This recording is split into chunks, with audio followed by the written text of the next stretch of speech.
students, welcome back to Vidya Mind. So students, let's continue with our chapter number 13, our environment, and in this session we are going to discuss about biotic components. So students, let's get started. Alright everyone, so in our previous session we have already discussed about ecosystem, right? And we also discussed about the components of ecosystem. So there are two types of components of ecosystem, biotic components and abiotic components, right? So in our previous session we have already discussed about abiotic components. तो हमने हमारे previous session में abiotic components को अच्छे से discuss कर लिया था.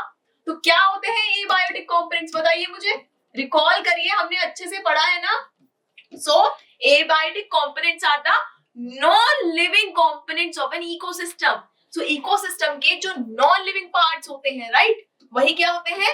abiotic components होते हैं. बहुत सारे एग्जाम्पल्स हमने पढ़े थे, जैसे कि एटमॉस्फेयर में एयर प्रेजेंट होती है, लैंड, सॉइल, जो ये सब होती है, राइट? ये सब जो नॉन लिविंग कंपोनेंट्स होते हैं, ये क्या होते हैं? हमारे एबायोटिक कंपोनेंट्स होते हैं. And in this session we are going to discuss about biotic components. कौन से कंपोनेंट्स हम डिस्कस करने वाले हैं? बायोटिक कंपोनेंट्स डिस्कस करेंगे. तो बायोटिक कंपोनेंट्स हमारे कौन से कंपोनेंट्स होते हैं? Living components. कौन से कंपोनेंट्स होते हैं? लिविंग कंपोनेंट्स होते हैं. जितने भी लिविंग ऑर्गेनिजम्स हमारे एनवायरनमेंट में, हमारे इकोसिस्टम में प्रेजेंट होते हैं, इन्हें हम बोलते हैं बायोटिक कंपोनेंट्स. अब आगे देखिए, बायोटिक कंपोनेंट जो हमारे होते हैं वो सारे तरह के लिविंग ऑर्गेनिजम्स कंप्राइज करते हैं, राइट? तो हमने क्या किया, हमने इन लिविंग ऑर्गेनिजम्स को लिया और एक इकोसिस्टम ऑर्गेनाइजेशन बना दी. क्या बना दी? Ecosystem organisation. So, what is ecosystem organization? ये होती क्या है? Organisms in ecosystems are categorized into producers, consumers and decomposers based on their food sources. तो होता क्या है, जितने भी लिविंग ऑर्गेनिजम्स हमारे एनवायरनमेंट में प्रेजेंट है, हमारे इकोसिस्टम में प्रेजेंट है, हमने इनके फूड सोर्स के बेसिस पे इन्हें तीन कैटेगरीज में डिवाइड कर दिया, इन्हें कैटेगराइज कर दिया. कौन कौन सी categories? Producers, consumers and decomposers, जिन्हें हम आगे अभी डिस्कस करेंगे, राइट? और ये क्या बनाते हैं? मिलकर इकोसिस्टम ऑर्गेनाइजेशन बनाते हैं. ये आपको क्लियर हो गया? Now let's get back to the biotic components. So what are biotic components? अभी हमने डिस्कस किया दैट बायोटिक कंपोनेंट्स और living components of an ecosystem includes all living organisms of an ecosystem. एक इकोसिस्टम के जितने भी लिविंग ऑर्गेनिजम्स होते हैं, ये सब मिलकर क्या बनाते हैं? हमारे बायोटिक कंपोनेंट्स बनाते हैं, right? And biotic components are interconnected and play essential roles in maintaining the balance and functioning of an ecosystem. And ये जितने भी हमारे biotic components होते हैं, कैसे होते हैं? Interconnected होते हैं, right? कैसे होते हैं? Interconnected होते हैं. And ये सारे biotic components क्या करते हैं? अपने अपने जो functions हैं उन्हें play करते हैं, अपने अपने roles को play करते हैं, जिससे हमारे ecosystem में जो balance है वो बना रहे, right? Now, what are the examples of biotic components? हमने हमारे previous session में बहुत सारे examples क्या किए थे, डिस्कस किए थे, right? क्या क्या हो सकते हैं biotic components के examples? अरे जितने भी living organisms हैं वो सारे biotic components हैं.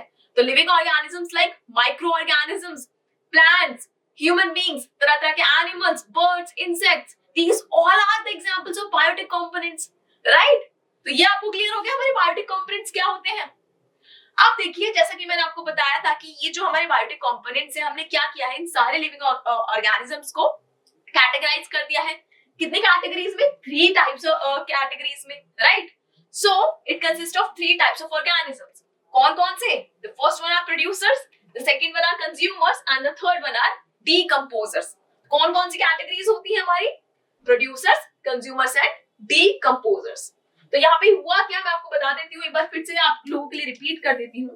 जितने भी हमारे लिविंग ऑर्गेनिजम्स हैं, उनके फूड सोर्स के बेसिस पे कि किस तरीके से ये अपना फूड ऑब्टेन करते हैं, उन वेज के बेसिस पे हमने क्या किया, इन्हें 3 कैटेगरीज में डिवाइड कर दिया. What we have done, we have divided all these living organisms in 3 categories on the basis of how they obtain their food. And what are those categories? Producers, consumers and decomposers, right? Is this clear? ये आपको बहुत अच्छे से clear हो गया, समझ आ गया students? So in this session we are going to discuss about the first category, producers. इस सेशन में हम कौन सी कैटेगरी को डिस्कस करने वाले हैं? प्रोड्यूसर्स को डिस्कस करने वाले हैं, right? So the question arises students, what are producers? ये प्रोड्यूसर्स होते क्या हैं? नाम से आपको क्या पता चल रहा है? ये वर्ड लिखा है यहाँ पे प्रोड्यूसर्स, क्या समझ आ रहा है आपको? देखिए, प्रोड्यूसर आप बोलते हैं ना कि कोई चीज को प्रोड्यूस कर रहा है, कोई ऑर्गेनिज्म जो है वो कोई चीज को प्रोड्यूस कर रहा है, वो प्रोड्यूसर हो गया। यहाँ पे क्या चीज प्रोड्यूस हो रही है वो हम समझते हैं। सो organisms that can create organic compounds like sugar and starch from inorganic substances using sunlight and chlorophyll with the help of photosynthesis are called producers. तो ऐसे ऑर्गेनिजम्स जो कि क्या करते हैं, जो हमारे इनऑर्गेनिक सब्सटेंसेस हैं उन्हें ऑर्गेनिक सब्सटेंसेस में कन्वर्ट कर देते हैं। किसकी प्रेजेंस में? सनलाइट एंड क्लोरोफिल की प्रेजेंस में। उन्हें हम क्या बोलते हैं? प्रोड्यूसर्स बोलते हैं। और ये जो प्रोसेस होती है इसे क्या बोलते हैं? फोटोसिंथेसिस बोलते हैं। अब आप इस लाइन पर देखिए, इस लाइन में हमें बहुत सारी चीजें बता दी गई हैं। There are multiple things in this line. कौन कौन सी चीजें हैं वन बाय वन हम डिस्कस करते हैं। सबसे पहली बात तो यहाँ पे एक बहुत इंपॉर्टेंट वर्ड हाईलाइट हो रहा है, that is photosynthesis. So what do you mean by photosynthesis? क्या होती है फोटोसिंथेसिस? आप देखिए, आपको इक्वेशन याद है? आप रिकॉल करिए उस इक्वेशन को, हमने पढ़ी हुई है हमारी प्रीवियस क्लासेस में, हमारी लोअर क्लासेस में पढ़ते हुए आ रहे हैं। अब आप 10th में आ गए, आपको इक्वेशन पता होनी चाहिए फोटोसिंथेसिस की, राइट? तो किस तरीके से लिखते हैं हम?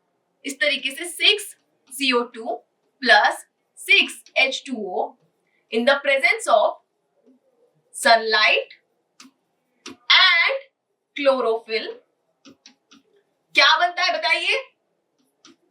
हमारे पास आता है C6H12O6 plus 6O2, राइट? यही होती है ना इक्वेशन। अब यहाँ पे देखिए क्या हो रहा है, यहाँ पे हो क्या रहा है। सबसे पहली बात तो आप ये मुझे ये बताइए कि फोटोसिंथेसिस की प्रोसेस कौन करता है? किसके अंदर क्लोरोफिल होता है? कौन सनलाइट को यूज करता है? Green plants. कौन करता है? ग्रीन प्लांट्स करते हैं। याद आया कुछ? अब यहाँ पर किसकी बात हो रही है? मतलब प्लांट्स की बात हो रही है। यहाँ पे अब ये प्लांट्स करते क्या है वो भी हम देख लेते हैं। यहाँ पर उन्होंने क्या किया है, एक 6 कार्बन जो शुगर होती है उसमें कन्वर्ट किया है। किसमें कन्वर्ट किया है? 6 कार्बन शुगर में कन्वर्ट किया है, राइट? तो इन्होंने क्या किया, कुछ इनऑर्गेनिक सब्सटेंसेस लिए जो नेचर में प्रेजेंट है, और उनकी हेल्प से इन्होंने क्या किया भाई, सनलाइट और क्लोरोफिल की हेल्प से इन्होंने क्या किया, उसे शुगर में कन्वर्ट कर दिया। यहाँ पे एक 6 कार्बन शुगर बन रही है, राइट? अब होता क्या है, जब प्लांट्स को इसकी जरूरत होती है उसे यूज कर लेते हैं जितनी जरूरत होती है, और जो बाकी बच जाती है उसे स्टोर कर देते हैं। किसकी फॉर्म में? स्टार्च की फॉर्म में स्टोर कर देते हैं। किसकी फॉर्म में? स्टार्च की फॉर्म में। तो यहाँ पे देखा क्या हुआ, फोटोसिंथेसिस की प्रोसेस हुई। इनऑर्गेनिक सब्सटेंसेस को ऑर्गेनिक कंपाउंड्स जैसे कि हमारे शुगर और स्टार्च में क्या कर दिया, कन्वर्ट कर दिया, राइट? एंड फोटोसिंथेसिस की हेल्प से किया। कौन करता है ये? ग्रीन प्लांट्स करते हैं। इसका सबसे बड़ा एग्जांपल क्या है? हमारे ग्रीन प्लांट्स इसका सबसे बड़ा एग्जांपल्स है। जितने भी आपको प्लांट्स, ट्रीज दिखाई देते हैं, दे ऑल परफॉर्म फोटोसिंथेसिस, और इसी फोटोसिंथेसिस की हेल्प से क्या करते हैं, अपना फूड ऑब्टेन करते हैं। क्या करते हैं? फूड ऑब्टेन करते हैं, राइट? तो ये क्या हो गए? ये हमारे प्रोड्यूसर्स हो गए, ऐसे ऑर्गेनिजम्स जो अपना खाना खुद बना रहे हैं। और ऐसे ऑर्गेनिजम्स को हम क्या बोलते हैं? ऑटोट्रॉफ्स बोलते हैं। क्या बोलते हैं? ऑटोट्रॉफ्स बोलते हैं, राइट? सो प्रोड्यूसर्स ऐसे ऑर्गेनिजम्स भी हो गए ना, जो कि क्या करते हैं, प्रोड्यूस कर रहे हैं। भाई हम आसपास जो नेचर में कंपोनेंट्स प्रेजेंट है उन्हीं को यूज करके अपना फूड खुद बना रहे हैं, प्रोड्यूस कर रहे हैं, राइट? तो ये क्या हो गए, हमारे प्रोड्यूसर्स हो गए। These are also known as autotrophs. And इसके कुछ एग्जांपल्स हम देख लेते हैं। तो सबसे बड़ा एग्जांपल हमारे पास इसका ग्रीन प्लांट्स, जितने भी ग्रीन प्लांट्स हैं। साथ ही साथ जो हमारी ब्लू ग्रीन algae होती है, it also performs photosynthesis, right? ये भी क्या हो गई, प्रोड्यूसर हो गई।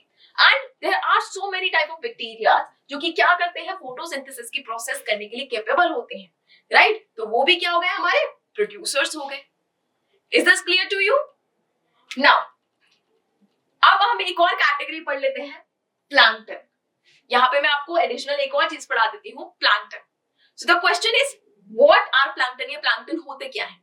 तो देखिए, ये जो हमारे प्लैंक्टन्स होते हैं ना, ये माइक्रोस्कोपिक ऑर्गेनिजम्स होते हैं। माइक्रोस्कोपिक ऑर्गेनिज्म मतलब ये आपको आपकी नेकेड आई से नहीं दिखाई देते, राइट? एंड ये कहाँ रहते हैं? दे फ्लोट ऑन वाटर सरफेसेस। जो डिफरेंट डिफरेंट वाटर बॉडीज अर्थ के ऊपर प्रेजेंट होती हैं उनके ऊपर रहते हैं। मोस्टली आपको कहाँ मिलेंगे? ये आपको फ्रेश वाटर बॉडीज में मिलेंगे, राइट? साथ ही साथ जो ओशियन होता है ना, उसके इकोसिस्टम का एक बहुत बड़ा पार्ट, एक एसेंशियल पार्ट होते हैं ये। तो आपको ये different different fresh water bodies में, ओशियंस में देखने को मिलेंगे। माइक्रोस्कोपिक ऑर्गेनिजम्स होते हैं, they drift on the water, they float on the water, they can not swim, they are incapable of swimming. Swimming नहीं कर सकते, खुद से स्विम नहीं कर सकते हैं। क्या करते रहते हैं? फ्लोट करते रहते हैं वाटर के सरफेस पे। साथ ही साथ क्या होता है, कि ये वाटर के फ्लो के साथ ही क्या करते हैं, फ्लो करते हैं, क्योंकि खुद इतने वीक होते हैं कि स्विम नहीं कर पाते। क्या करते हैं, वाटर जहां जाता है उसी के साथ फ्लो करते रहते हैं, राइट। अब इनको भी ना हमने दो टाइप्स में बांटा हुआ है। There are two types of plankton. The first one is phytoplankton. First हमारी कैटेगरी कौन सी होती है, फाइटोप्लैंक्टन होती है। यहाँ पे एक आप वर्ड देखो, प्लैंक्टन के आगे एक वर्ड लिखा हुआ है, क्या वर्ड है, फाइटो। कैसा लग रहा है, किसी और वर्ड के सिमिलर लग रहा है। यहाँ पे एक और वर्ड है फोटोसिंथेसिस, इसके सिमिलर लग रहा है थोड़ा थोड़ा। तो जहाँ पे ये फाइटो फोटो इस तरह के वर्ड्स आपको दिखाई देते हैं ना, तो आप समझ जाइए यहाँ पे बात हो रही है लाइट की, लाइट जैसे सनलाइट, राइट। तो ये भी क्या करते हैं, सनलाइट को यूज करके फोटोसिंथेसिस करते हैं। तो ये भी एक तरह के ऑटोट्रॉफ्स हो गए, तो हम कह सकते हैं these are also known as producers. ये भी प्रोड्यूसर्स हो गए, राइट। तो ये अपना फूड खुद प्रिपेयर करते हैं। And these phytoplanktons are microscopic aquatic plants. तो हम कह सकते हैं कि ये माइक्रोस्कोपिक एक्वेटिक प्लांट्स हो गए। माइक्रोस्कोपिक होते हैं, राइट, वाटर बॉडीज में रहते हैं, that's why aquatic, and they perform photosynthesis, that's why they are plants. ये क्लियर हो गया आपको। अब देखिए, अब इसकी जो सेकंड टाइप होते हैं वो होते हैं ज़ूप्लैंक्टन्स। कौन होते हैं, ज़ूप्लैंक्टन्स। प्लैंक्टन के आगे एक वर्ड लगा हुआ है ज़ू। ज़ू से आप समझ जाइए किसके बारे में बात हो रही है, एनिमल्स के बारे में, राइट। ज़ू वर्ड्स की किसके बारे में बात होती है, एनिमल्स के बारे में बात होती है। So these are microscopic aquatic animals. अब यहाँ पर इन्हें क्यों मेंशन किया गया है बताइए, why these zooplanktons are mentioned here, because these zooplanktons are of a different category. देखिए होता क्या है, ये जो एनिमल्स हैं ये फोटोसिंथेसिस परफॉर्म नहीं कर सकते, राइट। आपने कभी देखा है किसी एनिमल को सनलाइट, क्लोरोफिल यूज करके अपना फूड प्रिपेयर करते हुए, नहीं। हम एनिमल्स, अब हम ह्यूमन बीइंग को ले लीजिए, डिफरेंट डिफरेंट एनिमल्स को ले लीजिए, व्हाट वी डू, हमारे आसपास जो भी प्रिपेयर्ड फूड होता है उसी को हम कंज्यूम करते हैं। क्या करते हैं, we consume that already prepared food. या तो हम क्या करते हैं, जो प्रोड्यूसर्स प्रोड्यूस करते हैं ना, उसी को हम फूड को क्या करते हैं, कंज्यूम करते हैं, प्रोड्यूसर्स को हम कंज्यूम करते हैं, या फिर अदर ऑर्गेनिजम्स को हम क्या करते हैं, कंज्यूम करते हैं, राइट। इसी तरीके से ये जो ज़ूप्लैंक्टन्स होते हैं ये प्रोड्यूसर्स नहीं होते, what they do, they consume phytoplanktons. ये फाइटोप्लैंक्टन्स को क्या करते हैं, कंज्यूम करते हैं। और इस तरह की कैटेगरी को हम क्या बोलते हैं, सेकंड कैटेगरी कंज्यूमर्स, जो कि हम क्या करेंगे आगे जाकर डिस्कस करेंगे, राइट। तो ये हमारी क्या हो गई, ज़ूप्लैंक्टन्स क्या हो गए, हमारे कंज्यूमर्स हो गए, because these are microscopic aquatic animals. तो ये आपको इतना क्लियर हो गया, समझ में आ गया students. So students, what we have discussed in this session, हमने क्या क्या डिस्कस किया इस सेशन में, we discussed about biotic components. जो हमारे इकोसिस्टम के बायोटिक कंपोनेंट्स हैं उन्हें हमने डिस्कस किया। What are biotic components, these are the living components of an ecosystem, right. जैसे कि human beings, animals, insects, plants, micro organisms, right. फिर हमने देखा ये जो बायोटिक कंपोनेंट्स हैं इन्हें हमने तीन कैटेगरीज में डिवाइड किया है on the basis of food sources, कि ये कहां से अपना फूड ऑब्टेन करते हैं। सो कौन कौन सी कैटेगरीज है, first one is producers, second one is consumers, and the third one is decomposers. And in this session we have discussed about producers. क्या डिस्कस किया हमने, प्रोड्यूसर्स के बारे में। तो हमने ये देखा कि जो प्रोड्यूसर्स होते हैं वो मोस्टली क्या होते हैं, हमारे ग्रीन प्लांट्स होते हैं, जो कि क्या करते हैं, ऑटोट्रॉफ्स होते हैं, राइट। फोटोसिंथेसिस के प्रोसेस को परफॉर्म करते हैं ना। तो जो क्या कर रहे हैं, अपना फूड खुद प्रिपेयर कर रहे हैं, उस कैटेगरी को हमने बोल दिया प्रोड्यूसर्स। ये आपको क्लियर हो गया, यही हमने डिस्कस किया बहुत अच्छे से। आने वाले सेशंस में अब क्या डिस्कस करेंगे, हम डिस्कस करेंगे हमारी बची हुई दो कैटेगरीज, कंज्यूमर्स एंड डीकंपोजर्स को, right. So this is all about this session students. अब हम मिलेंगे हमारे नेक्स्ट सेशन में, तब तक के लिए keep watching with my, thank you very much.